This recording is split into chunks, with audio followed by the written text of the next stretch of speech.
Assalamualaikum warahmatullahi wabarakatuh.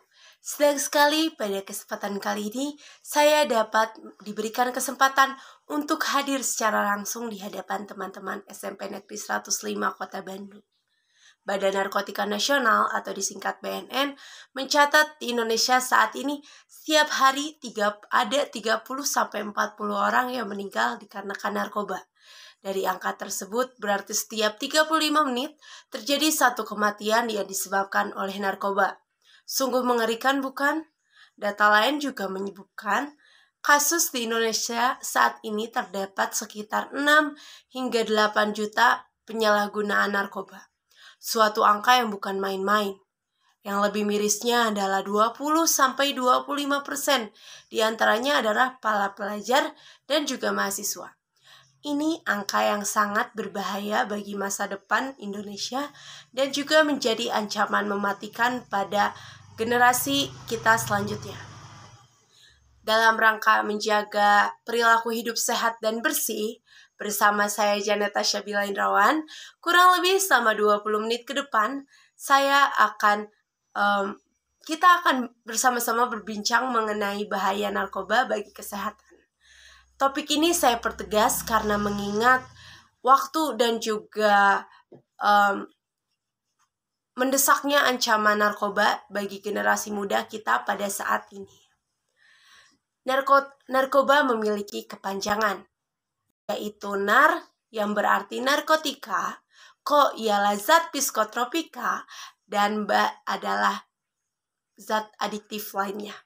Ketika kita mendengar istilah nafza, itu sama saja dengan narkoba. Nafza ini merupakan istilah yang resmi digunakan oleh Departemen Kesehatan Republik Indonesia yang sama-sama memiliki makna yaitu narkotika, zat psikotropika, dan juga zat adiktif lainnya. Lalu, mengapa ketiga zat bahan kimia ini dijadikan satu kelompok? Alasannya karena ketiga zat tersebut punya sasaran atau target tujuan tubuh yang sama, yakni adalah organ-organ tubuh bahan utama pembentuknya kolesterol. Kolesterol ini memang diperlukan oleh tubuh kita, dan organ-organ pembentuk kolesterol utama terdiri dari 4, yaitu ada hati, ginjal, otak, dan juga jantung. Nah, organ-organ ini pun menjadi sasaran ataupun tujuan dari narkoba itu. Secara sederhananya seperti ini. Narkotika adalah obat bius yang digunakan untuk menghilangkan rasa nyeri atau sakit pada saat operasi. Sementara zat psikotropika adalah zat yang mengubah kesadaran yang secara terbatas yang digunakan untuk memberi efek penenang.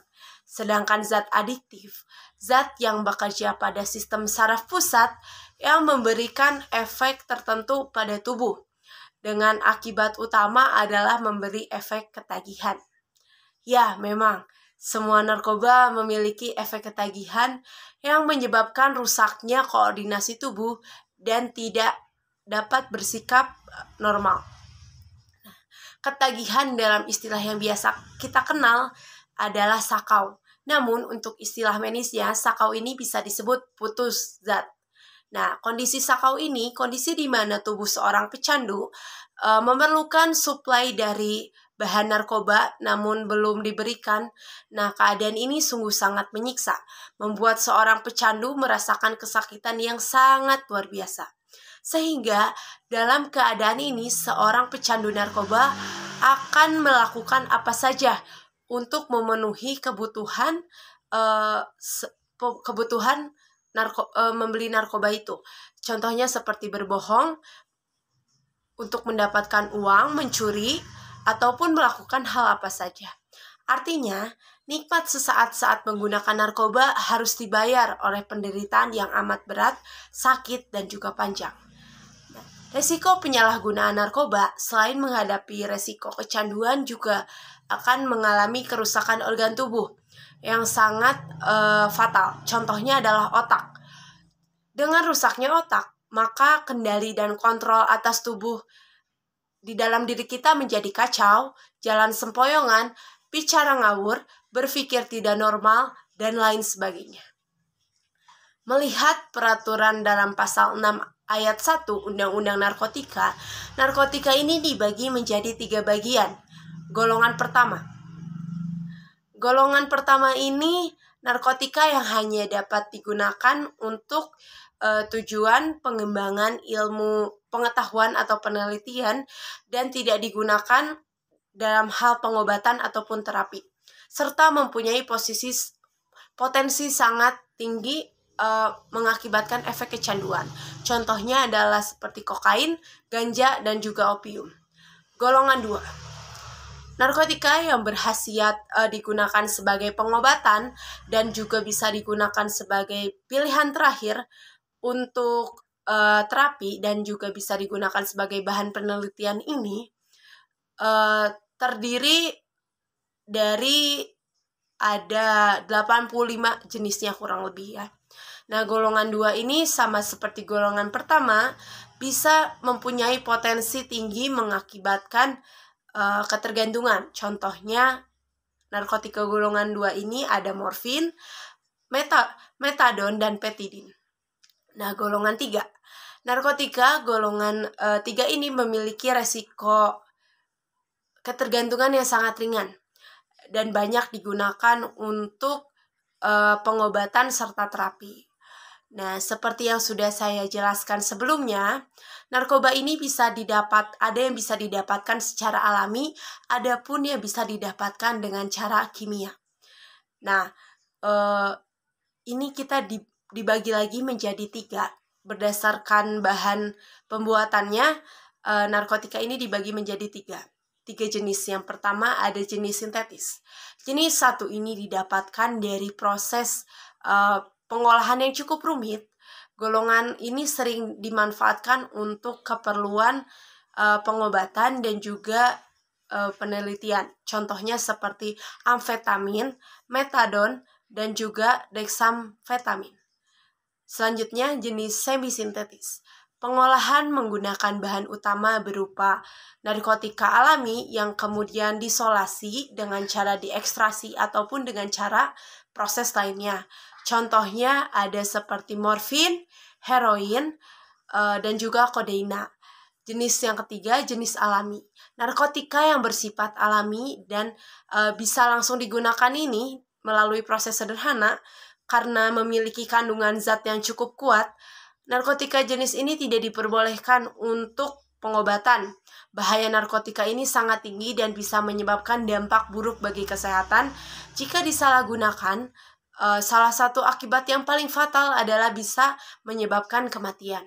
Nah, contoh dari jenis ini ada 2, yaitu ganja dan juga kokain. Peredaran dan dampak narkoba saat ini sudah sangat meresahkan.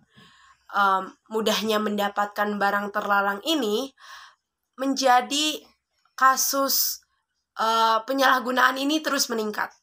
Tak kenal jenis kelamin dan juga usia, semua orang beresiko mengalami kecanduan jika sudah mencicipi zat terlarang tersebut. Meskipun ada beberapa jenis yang diperbolehkan dipakai untuk keperluan pengobatan, namun tetapi harus ada mendapatkan pengawasan dari dokter. Ada banyak bahaya narkoba bagi kehidupan. Di antaranya adalah yang pertama, dehidrasi. Penyalahgunaan zat tersebut dapat menyebabkan berkurangnya elektrolit dalam tubuh. Akibatnya bisa menyebabkan badan menjadi lemas dan kurang cairan. Jika efek ini terus terjadi, tubuh akan menjadi kejang-kejang, muncul halusinasi, perilaku lebih agresif, dan rasa sakit pada bagian dada. Nah, jangka panjangnya dari dampak dehidrasi ini dapat menyebabkan kerusakan pada otak. Selanjutnya ada halusinasi. Halusinasi menjadi salah satu efek yang sering dialami oleh pengguna narkoba jenis ganja. Tidak hanya itu saja, dalam dosis berlebihan juga bisa menyebabkan muntah, mual, rasa takut berlebihan, serta gangguan kecemasan. Nah, apabila pemakaian berlangsung lebih lama, bisa mengakibatkan dampak yang lebih buruk, seperti gangguan mental, depresi, serta kecemasan yang terus-menerus. Selanjutnya ada menurunnya tingkat kesadaran. Pemakaian yang menggunakan obat-obatan tersebut dalam dosis yang berlebihan, efeknya justru membuat tubuh terlalu rileks sehingga kesadaran berkurang sangat drastis. Beberapa kasus, si pemakai ini bisa tidur terus-menerus dan tidak bangun-bangun. Hilangnya kesadaran tersebut membuat kondisi tubuh terganggu, sering bingung, dan terjadi perubahan perilaku.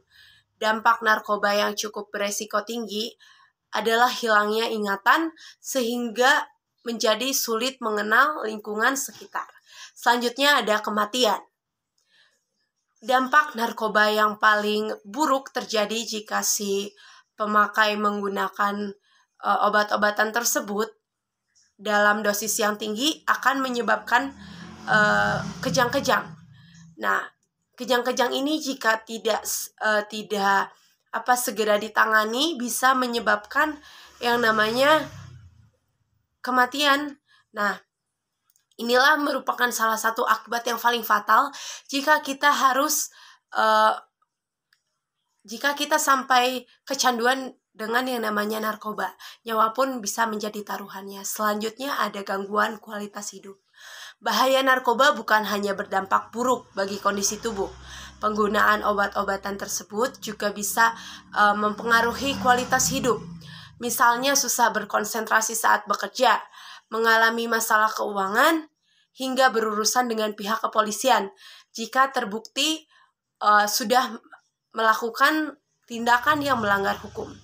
Nah, pemakaian zat-zat narkotika hanya diperbolehkan untuk kepentingan medis sesuai dengan pengawasan dokter dan juga untuk keperluan penelitian. Selebihnya, obat-obatan tersebut tidak memiliki efek yang positif bagi tubuh kita. Yang ada, kualitas hidup menjadi terganggu, relasi dengan keluarga kacau, kesehatan menurun, dan yang paling buruk adalah bisa menyebabkan kematian. Karena itu, jangan coba-coba memakai barang terlarang ini, karena resikonya sangat tinggi bagi kehidupan dan kesehatan. Lalu bagaimana cara melindungi diri kita dan juga orang terdekat dari narkoba? Yang pertama ada menggali informasi. Menggali informasilah sebanyak-banyaknya. Langkah awal yang bisa dilakukan adalah dengan menggali beragam informasi terkait apa itu narkoba, jenisnya seperti apa, lalu efek samping untuk kehidupan kita pun seperti apa. Karena pada dasarnya ketidaktahuan ini yang menjadi alasan si para pecandu ini untuk mencoba-coba barang terlarang ini. Yang kedua ada mengikuti beragam aktivitas yang positif. Jika kita bergabung dalam sebuah komunitas, hobi, ataupun mengikuti aktivitas yang positif, maka ini salah satu cara yang dapat bisa kita lakukan agar mengurangi terpapar dari perilaku negatif. Bangun pula kebiasaan berdiskusi dengan anggota keluarga atau orang-orang terkasih tentang hal-hal yang harus dihindari, bagaimana cara mengambil keputusan dengan bertanggung jawab, dan juga cara mengenali lingkungan pergaulan yang baik itu seperti apa. Yang ketiga ada membangun ketertarikan emosional.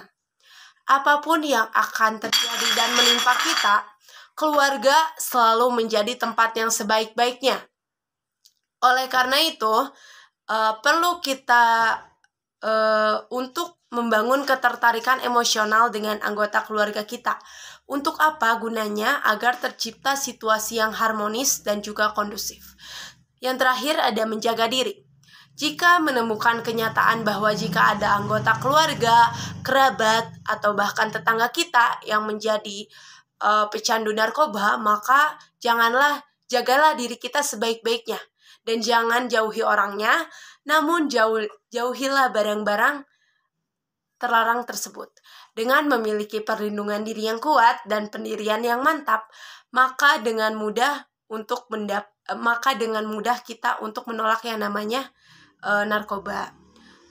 setelah kita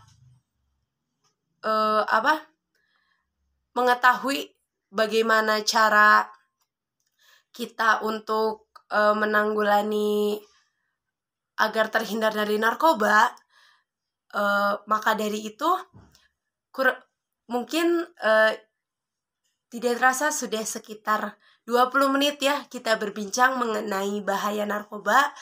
Tadi kita sudah membahas di poin pertama mengenai apa itu narkoba. Poin kedua, jenis serta golongannya. Poin ketiga ialah membahas mengenai dampak seperti apa yang terjadi jika mengkonsumsi narkoba. Dan di poin yang terakhir adalah kita membahas mengenai bagaimana cara kita agar bisa terhindar dari narkoba tersebut. Nah, kesimpulan yang dapat kita ambil dalam pertemuan ini adalah mari kita jaga orang-orang terkasih kita, orang-orang tersayang kita untuk terhindar dari yang namanya narkoba. Karena narkoba memiliki efek yang sangat buruk bagi kehidupan kita di masa yang akan datang.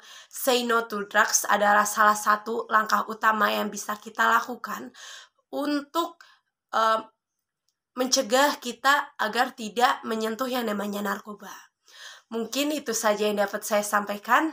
Mohon maaf apabila ada kata-kata yang kurang berkenan. Terima kasih atas perhatian teman-teman dari SMP Negeri 105 Kota Bandung. Saya Janeta Syabila Indrahwan.